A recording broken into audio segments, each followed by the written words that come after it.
윤희랑이 찻잔을 내려놓으며 입을 열었습니다. 시숙의 혼인을 막을 이유가 내게 있다고 그리 말하는 것이냐? 성희주는 고개를 숙인 채 그러나 한치도 물러서지 않는 목소리로 받아쳤습니다. 이유가 없으시다면 허락하시면 되는 일 아닌가요? 데뷔 전에 공기가 얼어붙었는데요. 윤희랑의 손끝이 찻잔 위에서 미세하게 떨리고 있었습니다. 성희주는 그 떨림을 놓치지 않았어요. 왕비를 4명이나 배출한 가문의 여인이 감정 하나 흐트러뜨리지 않던 이 나라의 데뷔가 지금 떨고 있었으니까요. 성희주가 칼을 뽑지도 않은 채 칼집 위에 손을 얹은 것만으로 이 완벽한 왕비의 갑옷에 금이 가기 시작한 것이었습니다. 대체 성희주는 무엇을 알아낸 걸까요? 챕터 1. 가벼운 입. 아침 햇살이 이안대군 사저의 마루를 비추고 있었는데요. 성희주는 사저의 손님 방에서 눈을 떴습니다. 간밤에 잠을 설친 탓에 눈이 좀 퉁퉁한 상태였어요. 세수를 마치고 마루에 나오니 채연이 이미 와서 기다리고 있었습니다. 채연이 공손하게 고개를 숙이며 인사했습니다. 대표님, 좋은 아침입니다. 성희주가 머리를 쓸어 넘기며 물었어요. 보좌관님, 어젯밤에 궁 안에서 무슨 일 있었어요? 채연이 잠시 망설이다가 입을 열었습니다. 데뷔마마께서 데뷔전에서 화병을 깨뜨리셨답니다. 성희주가 걸음을 멈췄어요. 화병을요? 채연이 고개를 끄덕이며 설명을 이어갔습니다. 그것도 손으로 집어서 바닥에 내던지셨다더라고요. 궁녀들이 파편 치우느라 한참이었대요. 근데 그게 다가 아니에요. 성희주가 마루 끝에 걸터 앉으며 눈을 가늘게 떴습니다. 뭐가 더 있는데요? 채연이 목소리를 낮추며 말했어요. 임상궁한테 다그치셨답니다. 저 둘이 진짜 같지 않았냐고. 하여튼 어젯밤 데뷔전이 난리가 아니었다고. 성희주는 아무 말 없이 그 문장을 곱씹었습니다. 진짜 같지 않았냐?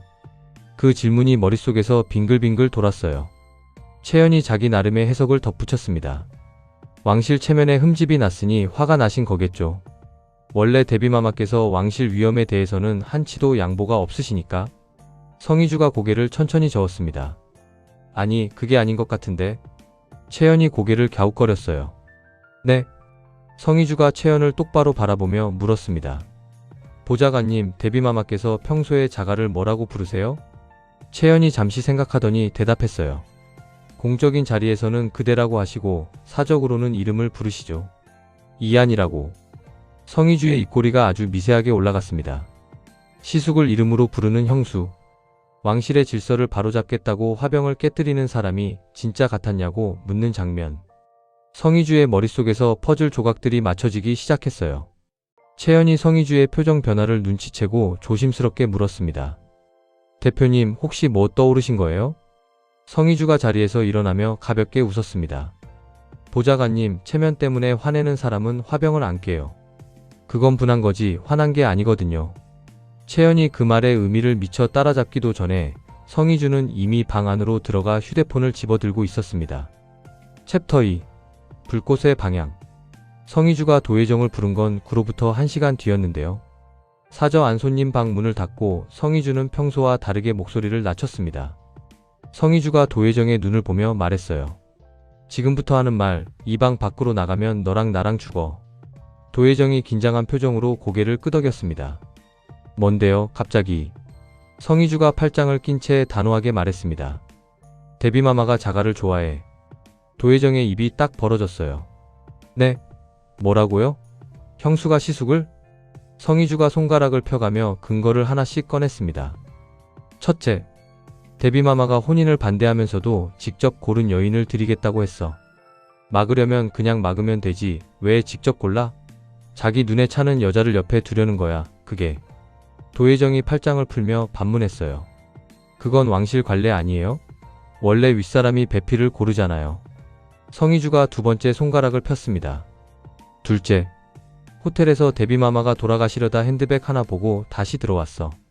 왕실 체면이 걱정된 거면 보좌관한테 확인시키면 돼. 근데 직접 들어와서 눈으로 확인한 거야. 도혜정의 표정이 점점 심각해졌는데요. 성희주는 멈추지 않았습니다. 성희주가 세 번째 손가락을 펴며 목소리를 더 낮췄어요. 셋째, 어젯밤에 화병을 깨뜨리면서 임상궁한테 물었대. 저 둘이 진짜 같지 않았냐고. 도비서 질서를 지키는 사람은 그런 식으로 자기 채통을 버리지 않아. 그건 분명 질투야. 도혜정이 침을 삼키며 물었습니다. 설령 그게 맞다고 쳐요. 그래서 어떻게 할 건데요? 왕실 대비의 감정을 건드리는 건 자살행위 아니에요? 성희주가 웃었어요. 그 웃음은 장난기가 아니라 계산이 끝난 사람의 여유였습니다. 건드리는 게 아니야. 건드릴 수 있는 위치에 서는 거지. 칼을 안 뽑아도 칼집에 손만 얹으면 돼. 원래 칼이란 게 뽑기 전이 더 두려운 법이거든. 도혜정이 고개를 가로저었습니다. 무슨 말인지 알겠는데 구체적으로 어떻게요? 성희주가 자리에서 일어나 창가로 걸어가며 설명했어요. 데뷔마마가 혼인을 끝까지 막아봐. 세간은 묻겠지, 왜 막느냐고. 신분이 낮아서? 21세기에 그 논리가 먹힐 것 같아? 그럼 남는 건 하나야. 시숙의 혼인을 형수가 이유 없이 막고 있다는 그림. 도혜정이 입술을 깨물며 물었습니다. 그 그림이 뭘 의미하는지 데뷔마마도 아실 텐데. 성희주가 돌아서며 고개를 끄덕였어요. 알지. 그러니까 직접 허락할 수밖에 없어. 거절하면 시숙을 향한 연정을 인정하는 꼴이 되고 인정하면 데뷔 자격을 잃으니까. 도혜정이 한참을 가만히 있다가 겨우 한마디를 꺼냈습니다. 대표님이 무서워요. 가끔. 성희주가 피식 웃으며 대답했어요. 괜찮아. 무서운 건 저쪽이 되게 할 거니까. 챕터 3. 같은 편. 밤이 깊었는데요. 궁 담벼락 위로 두 사람의 얼굴이 마주하고 있었습니다. 의자 위에 올라선 성희주가 먼저 입을 열었어요. 성희주가 이한대군의 눈을 똑바로 보며 말했습니다. 자가, 하나만 물어볼게요. 형수님이 자가를 좋아하는 거 알고 계셨어요? 이한대군은 아무 말도 하지 않았습니다. 담벼락 위로 불어오는 바람에 이한대군의 머리카락이 흔들렸는데요. 이한대군의 입술은 열리지 않았어요. 부정도 긍정도 없는 그 침묵이 성희주에게는 가장 솔직한 대답이었습니다. 성희주가 고개를 끄덕이며 말했어요. 알고 계셨구나. 이한대군이 그제야 낮은 목소리로 입을 열었습니다. 알고 있었다 한들 그것이 무엇을 바꾸느냐. 성희주가 몸을 앞으로 기울이며 말했어요. 바꿀 수 있어요. 형수님께서 직접 혼인을 허락하게 만들 수 있어요. 이한대군의 눈빛이 날카로워졌습니다. 어떻게? 성희주가 차분하게 설명을 시작했어요. 형수님이 끝까지 막으면 세간이 묻겠죠. 왜 막느냐고. 명분이 없으면 의심이 남는 거예요. 시숙의 혼인을 형수가 이유 없이 막는다? 사람들이 어떤 상상을 하겠어요. 형수님은 그 상상을 절대 감당 못해요. 그러니까 직접 허락할 수밖에 없는 구조를 만드는 거예요. 이한대군이 담벼락 위에 팔을 얹으며 처음으로 경고의 어조를 섞었습니다. 형수님을 건드리면 전하가 다친다. 데뷔가 흔들리면 전하께서 버틸 수 없어. 성희주가 고개를 저으며 받아쳤어요. 무너뜨리는 게 아니에요. 길을 만들어 드리는 거예요. 데뷔마마께서 스스로 고개를 끄덕이게 만들면 체면도 지키고 전하도 안전해요. 제가 드리는 건 칼이 아니라 계단이에요. 이한대군이 잠시 하늘을 올려다보았습니다. 사저 너머로 궁의 지붕선이 어둠 속에 길게 뻗어 있었는데요. 이한대군이 다시 성희주를 내려다보며 물었어요. 이한대군이 담 위에서 턱을 괴며 말했습니다. 실패하면? 성희주가 주저없이 대답했어요. 제가 감당할게요. 자가는 모르는 척만 해주세요. 애초에 자가가 이 판에 서면 안 돼요. 형수님한테 칼을 든 건 제가 되어야지 자가가 되면 안 되잖아요. 이한대군이 한참을 가만히 성희주를 바라보았습니다. 담벼락 미래의 불빛 아래에서 성희주의 얼굴은 장난기라곤 하나도 없이 전장에 선 사람의 얼굴이었어요. 이한대군이 조용히 말했습니다. 너는 참 무서운 사람이다. 성희주가 피식 웃으며 대답했어요. 무섭긴요. 저 되게 귀엽잖아요. 이한대군이 콧바람을 내쉬며 몸을 돌렸습니다. 가만히 있거라. 성희주가 눈을 깜빡이는 사이 이한대군의 손이 담 너머로 뻗어와 성희주의 이마 위 흐트러진 머리카락을 쓸어 넘겼습니다. 이한대군이 손을 거두며 말했어요. 내 편이라 했으니 내가 짠 판이면 따르마. 챕터 4. 왕비의 밤. 데뷔전은 적막했습니다. 깨진 화병이 치워진 자리에는 아무것도 놓이지 않았는데요. 빈자리가 오히려 어젯밤의 파편보다 더 선명하게 남아 있었어요. 윤희랑은 그 빈자리를 바라보고 있었습니다. 임선아가 조심스럽게 찻잔을 올렸는데요. 윤희랑은 찻잔에 손을 대지 않았어요. 윤희랑이 혼잣말처럼 중얼거렸습니다. 왕비를 4명이나 배출한 가문에서 태어났다. 소리 내지 않고 걷는 법을 배웠고 화가 나도 웃는 법을 배웠지. 그런 내가 왜 어젯밤에 화병을 깨뜨렸을까? 임선아가 고개를 숙이며 조심스럽게 대답했어요. 대비마마께서 왕실을 심려하시는 마음이 깊으시기 때문이 아니겠사옵니까? 윤희랑이 천천히 고개를 저었습니다. 아니다. 걱정이 아니었어. 분했던 거야. 임선아가 고개를 들어 윤희랑의 얼굴을 바라보았는데요. 윤희랑의 눈빛은 차가웠지만 그 차가움 아래에 무언가 뜨거운 것이 꿈틀거리고 있었습니다. 윤희랑의 시선이 먼 곳으로 향했어요. 왕립학교의 복도가 처음 이안대군을 마주쳤던 그 계단이 기억 속에서 선명하게 떠올랐습니다. 정혼자인 세자보다 먼저 만난 사내. 무심한 표정과 고요한 심성, 그 안에 숨겨진 욕망. 가만히 있어도 눈길이 가던 사내였어요. 윤희랑이 찻잔을 집어들며 말했습니다. 가끔 생각했었다. 이안이 세자였다면 어땠을까? 이안이 내 시숙이 아니라 지압이었다면 어땠을까? 임선아가 숨을 죽였는데요. 윤희랑은 개의치 않았습니다. 윤희랑이 찻잔을 입에 대었다가 마시지 않고 다시 내려놓으며 말했어요. 마음이 간절해질 때마다 왕비의 삶을 떠올렸지. 왕의 여인이 되어 여인들의 우상이 되어 역사의 일부가 될 나의 운명을. 윤희랑의 목소리가 단단해졌습니다. 그래서 포기한 것이다. 그런데 지금 이름도 없는 여인이 내가 포기한 것을 가져가겠다 나서니. 임선아가 무릎을 꿇으며 조심스럽게 물었어요. 그러하오면 성희주의 혼인을 허락하시겠사옵니까? 윤희랑의 눈이 차갑게 빛났습니다. 허락이라니. 내가 고른 여인과 혼인시킬 것이야. 이안의 곁은 내가 정한다. 챕터 5. 판을 깔다. 성희주가 총리실 문을 열고 들어섰을 때 민정우는 서류 더미 앞에 앉아 있었습니다. 성희주를 본 민정우가 볼펜을 내려놓으며 고개를 들었어요. 민정우가 자리에서 반쯤 일어나며 물었습니다. 무슨 일이야? 전화도 없이. 성희주가 민정우 맞은편 의자에 앉으며 단도직입적으로 말했어요. 오빠, 부탁이 있어. 민정우가 다시 자리에 앉으며 팔짱을 꼈습니다. 말해봐. 성희주가 몸을 앞으로 기울이며 말했어요. 의회에서 왕실 혼인 승인 안건을 먼저 상정해줘. 민정우의 표정이 굳었습니다. 먼저? 아직 왕실 허락도 안 났잖아. 순서가 뒤바뀌는 거 아니야?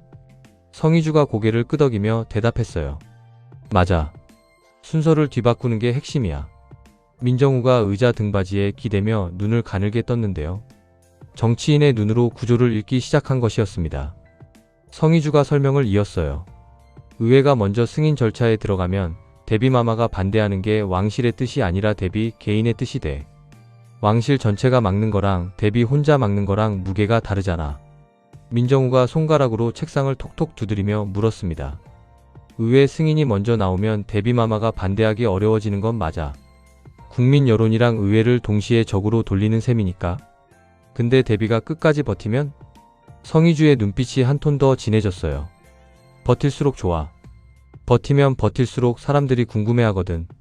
왜 막느냐고. 신분? 평민? 사생아? 21세기에 그 논리가 얼마나 갈 것 같아? 민정우가 성희주의 말을 끊으며 물었습니다. 그 논리가 안 먹히면 남는 건 뭔데? 성희주가 잠시 침묵했어요. 그리고 민정우의 눈을 정면으로 바라보며 대답했습니다. 시숙의 혼인을 형수가 이유 없이 막고 있다는 그림. 그 그림이 세간에 깔리는 순간 사람들은 상상하기 시작해. 그리고 그 상상의 끝에는 대비마마가 절대 세상에 내놓을 수 없는 답이 있어. 민정우는 오랫동안 아무 말도 하지 않았습니다. 서류 더미 위에 볼펜이 굴러가는 소리만 총리실에 가득 찼는데요. 민정우의 눈앞에 있는 성희주의 얼굴에서는 장난기도 허세도 사라져 있었어요. 전장에 선 사람의 각오만이 남아 있었습니다. 민정우가 한숨을 내쉬며 입을 열었어요. 너 진짜 무섭다, 가끔. 성희주가 미소를 지으며 받아쳤습니다. 오빠가 두 번째야. 오늘 그 말 들은 거. 민정우가 볼펜을 다시 집어들며 고개를 끄덕였어요. 알았어. 상정할게. 성희주가 자리에서 일어나며 말했습니다. 고마워, 오빠. 민정우가 성희주의 등을 바라보며 혼잣말처럼 중얼거렸는데요. 고맙긴.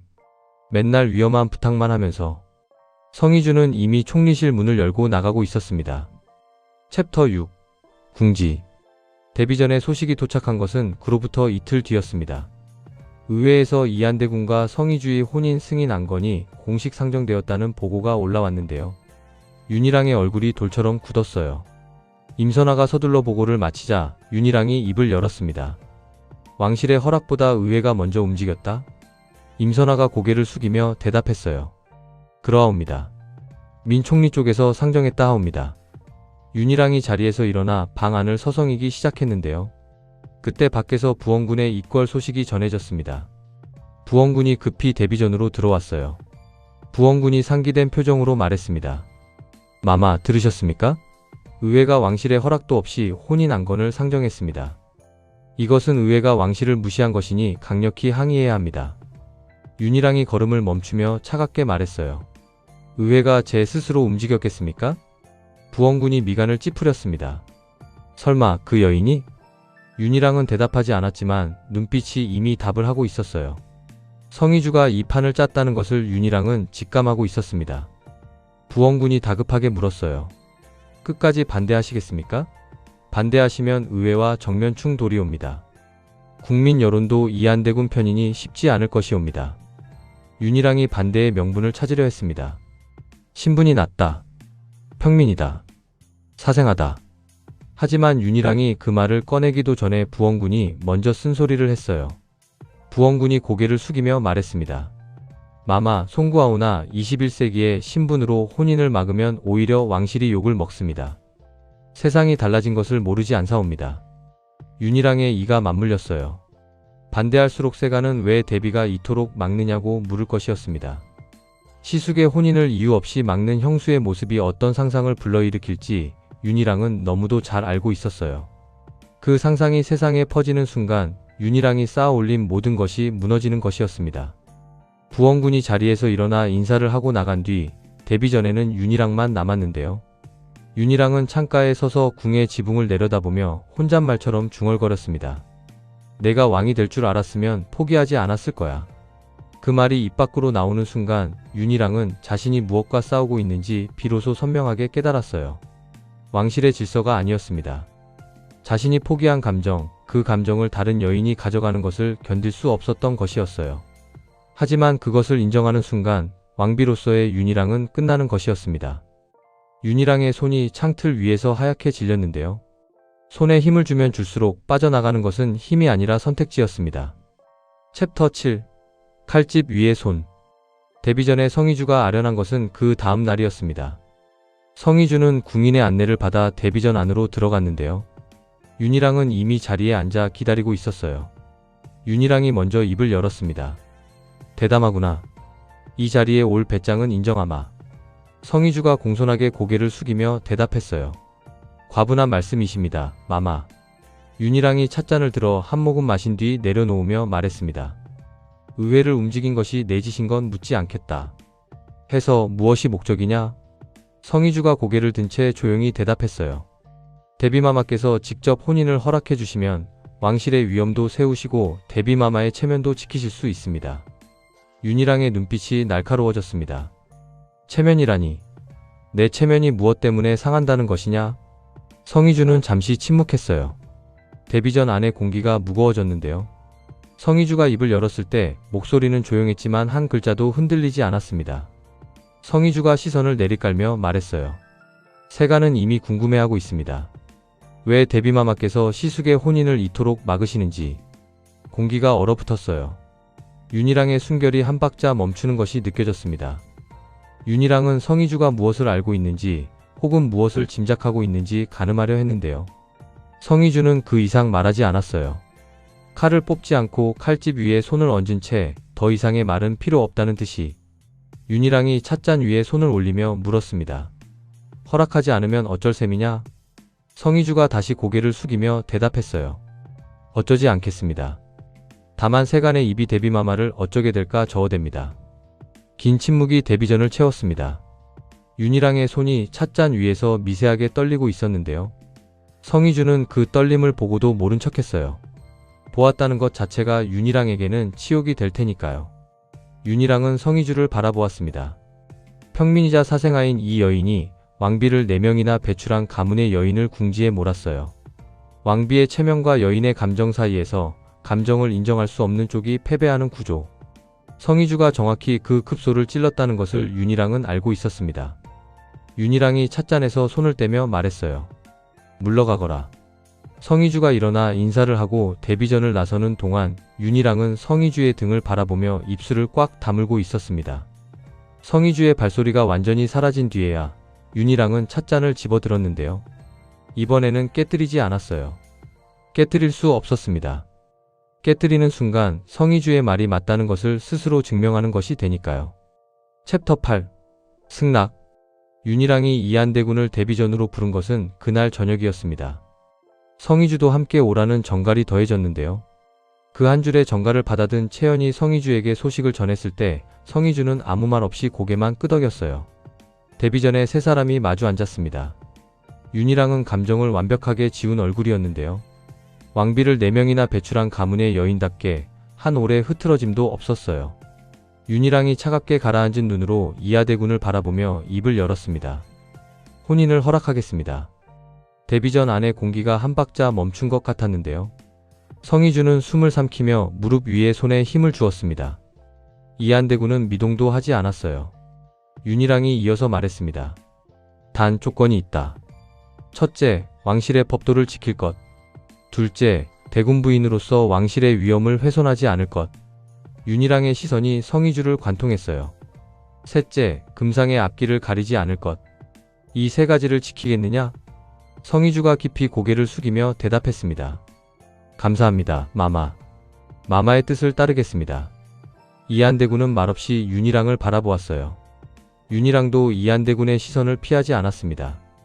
두 사람의 눈이 마주한 그 짧은 순간 데뷔전 안에 있는 세 사람 모두가 알고 있었는데요. 윤희랑의 입에서 나온 것은 축복이 아니었어요. 패배를 감추기 위한 가장 우아한 형태의 항복이었습니다. 성희주가 일어나 인사를 했어요. 이한대군도 자리에서 일어났습니다.